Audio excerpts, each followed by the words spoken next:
You slip into life on Arrakis in a siege, one of the cave-like homes hidden within the rocky desert. The first thing you'll notice is that the air you breathe is dry and thin, filled with the scent of sand and the faint bitterness of spice.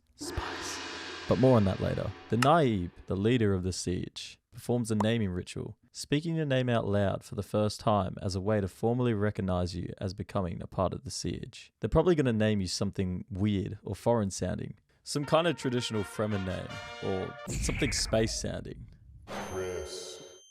Yeah, alright then. Your parents immediately dress you in a tiny water recycling still suit. A piece of technology that will now become a crucial part of your existence. The suit catches every drop of moisture your body produces, like every drop, and recycles it into water you can drink. I hope it's comfortable, because you'll wear it every day for the rest of your life. A poorly fitted still suit can mean leaks, and leaks mean death. So as a child, you'll learn everything you need to know about adjusting and looking after it as you grow. And forget about any kind of bathing. On Arrakis, you don't get the luxury of using water for things like that. Every drop on this planet is sacred. Not even teardrops are wasted. From the very start, this defines your existence. Water is almost impossible to come by on this planet. It'd be the most valuable resource in the world if it wasn't for that other resource: spice.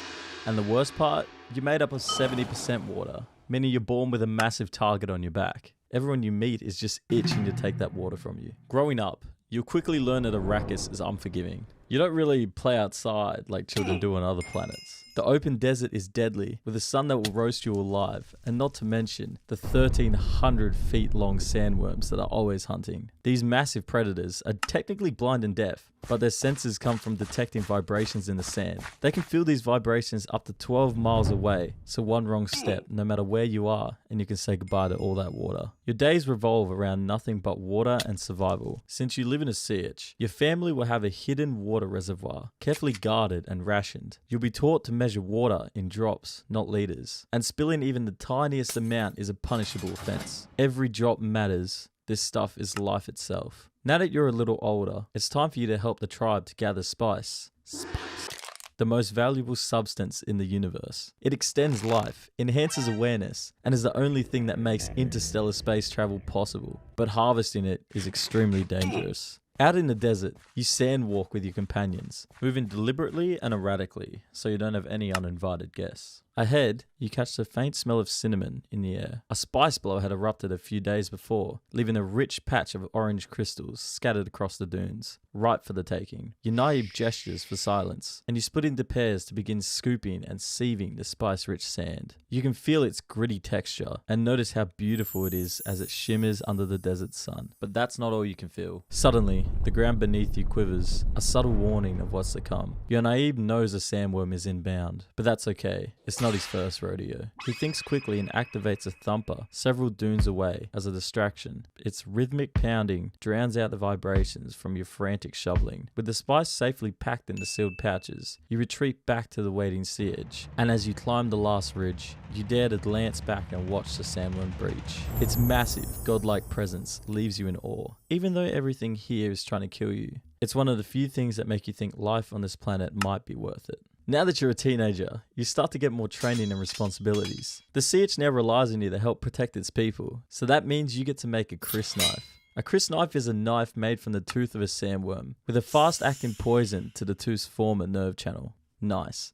The perfect gift for a teenager. It's time to start working on special missions. While your more experienced peers are sent into the deep desert to scout for hidden water sources, you get to stay put and protect the wind traps that collect moisture from the air. Don't worry, they'll need you in the desert soon after enough people die. And they always die. Now in your mid-teens, your Naib's noticed you've been doing a really good job around the siege lately. He thinks you've really grown up, and it's about time he sends you off to learn how to ride a sandworm. Well, your turn, buddy. It's pretty simple. You need to attract the sandworm by using a thumper, quickly climb to the top of a nearby rock, and once a 400-meter long sandworm breaches the surface, you just get on its back. I don't see what the big deal is, man. Why are you panicking about this? Well, here it comes. You don't have a choice now. it's time to lock in. You jump onto its back and use a marker hook to secure yourself. You almost fall a couple times, but after a while, you start to get the hang of it, guiding the giant creature across the sand dunes, proving your mastery of the desert, and guaranteeing your place among the Fremen. Congratulations, you somehow managed to survive long enough to become an adult. And you know what that means? Time to get married. And even better news, your parents have already picked out your partner and organized the arranged marriage for you.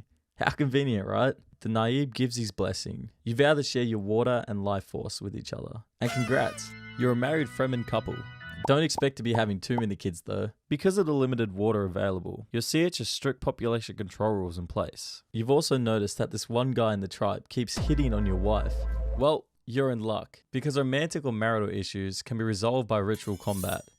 Careful, because not only is dying in a knife fight probably a big ick, if he wins, he gets to keep your wife and kids. So, you know, there's pros and cons. But if you were lucky enough to be born on the other side of Arrakis, in the cities, instead of the CHs, your teenage years will look a little different. As a lower class kid in the city, the streets are a constant swirl of activity, with traders and smugglers from across the galaxy trying to get rich off the spice economy. You watch them haggle and fight, their deals whispered in shadowy corners. The wealthier families live behind thick walls, with their homes slightly cooler and their water a little less rationed. But for you, life is a struggle. But still better than those Fremen dorks in the desert. It's time for you to find work. The spice economy dominates everything on Arrakis, so your options are very limited. There are spice harvesters, water merchants, or smugglers who ferry spice off-world for high-paying black market buyers. The last one sounds a little too dangerous, so you choose to join a harvester crew. Your job is to maintain the colossal machines that sift spice from the dunes. On your first day on the job, the heat hits you like a brick wall the second you step out into the sands. The harvester looms in front of you, and its idle engines are already roaring. As you climb aboard, the foreman shouts instructions to you and the crew over the deafening noise. Your hands blister almost immediately as you handle the overheating tools. Every piece of equipment you touch just radiates scorching heat. Midway through the day, an alarm goes off. It's a warning signal. There's a sandstorm on the horizon, and the foreman orders everyone to shut down operations. You scramble to secure the machinery as the winds pick up speed, and ornithopters evacuate the harvester back within the city walls of Arrakis.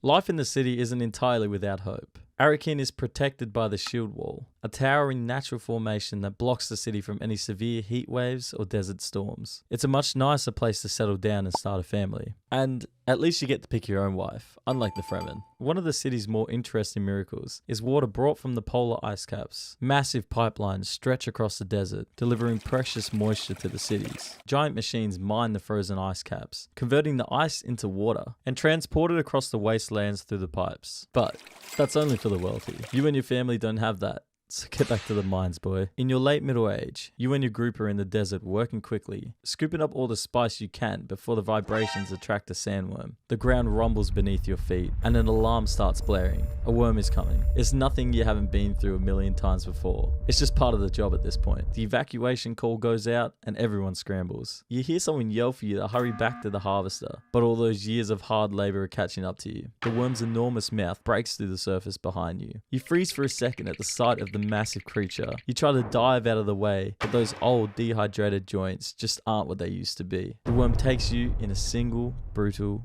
instant. Ah, bummer. He was a good guy. Anyway, the others finish the harvest, moving on as the desert erases all trace of your existence. What a way to go.